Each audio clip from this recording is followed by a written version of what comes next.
L'égoïsme est une préoccupation excessive pour soi-même, motivée par un sentiment exagéré d'importance personnelle. L'égoïsme est une préoccupation pour soi-même, mais qui peut ne pas être exagérée. L'égoïsme fait également référence à la croyance que l'intérêt personnel est la motivation ou la fin valable de toute action. La tendance humaine à être égoïste n'est pas surprenante d'un point de vue biblique. C'est aussi quelque chose que la Bible dénonce, et Dieu a bien traité les égoïstes, comme le roi Nebuchadnezzar. Daniel chapitre 4. Le roi Nebuchadnezzar dit à tous les peuples, à toutes les nations, à tous les hommes de toute langue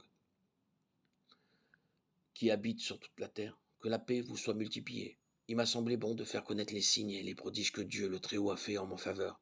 Que ces signes sont grands, que ces merveilles sont puissantes. Son royaume est un royaume éternel, sa domination subsiste de génération en génération.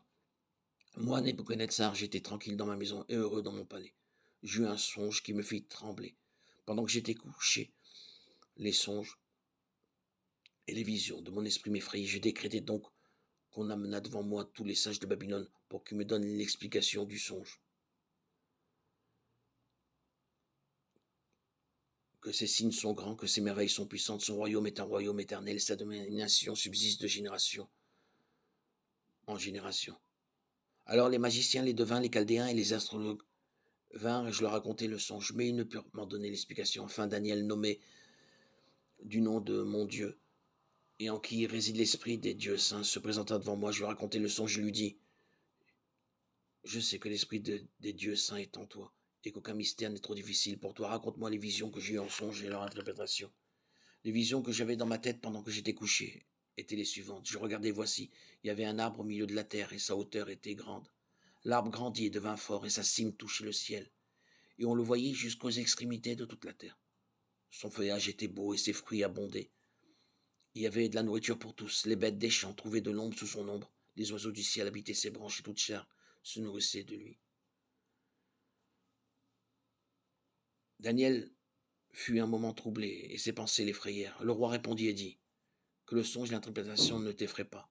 L'arbre que tu as vu, qui a grandi et est devenu fort dans la cime, atteignait le ciel et qu'on voyait jusqu'aux extrémités de la terre, dont le feuillage était beau et les fruits abondants, qui donnaient de la nourriture à tous, sous lequel les bêtes des champs trouvaient de l'ombre et dont les branches abritaient les oiseaux du ciel. C'est toi, ô roi, qui a grandi et qui est devenu fort.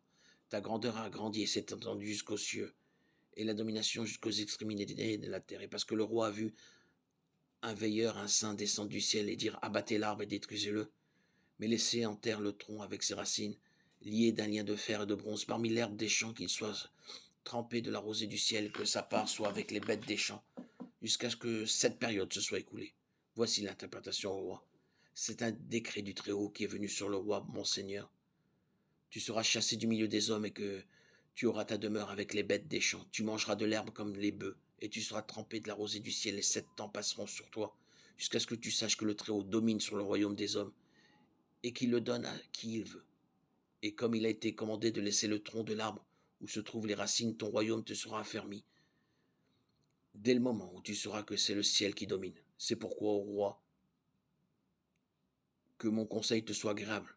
Abandonne tes péchés en pratiquant la justice et tes iniquités, en faisant la miséricorde aux opprimés, afin que ton bonheur se prolonge. En ce moment, la raison me revint.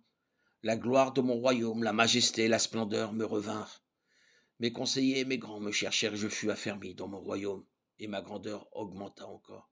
Maintenant, moi, Nebuchadnezzar, je loue, j'exalte et je glorifie le roi des cieux, car toutes ses œuvres sont droites et ses voies sont justes, et il peut abaisser ceux qui marchent avec orgueil.